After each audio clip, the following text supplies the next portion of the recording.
Today special పచ్చిమిర్చి అరటికాయ fry.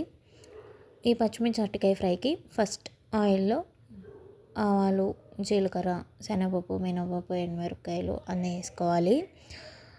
మనం అరటికాయలు ఉడికించి పెట్టుకొని ఆనియన్స్ కట్ చేసుకోవాలి. తాలింపు వేగిన తర్వాత అందులో ఆనియన్స్ వేసుకోవాలి. ఆనియన్స్ వేసుకుని వేయించుకోవాలి.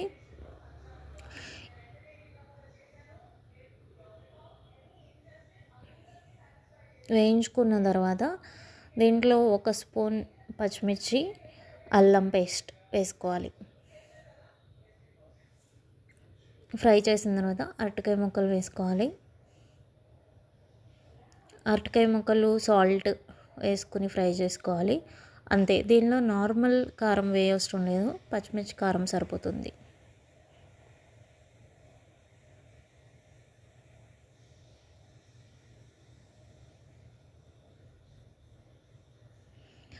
Do try and let me know in the comments. దీనిలో ఫ్రై చేసుకున్న తర్వాత కొంచెంసేపు ఫ్రై చేసుకున్న తర్వాత నేను 2 డ్రాప్స్ లెమన్ జ్యూస్ వేసాను. అది మీ చాయిస్, మీకు ఇష్టమైతే వేసుకోవచ్చు, లేదంటే స్కిప్ చేయొచ్చు, no problem. Do subscribe my channel. Thank you.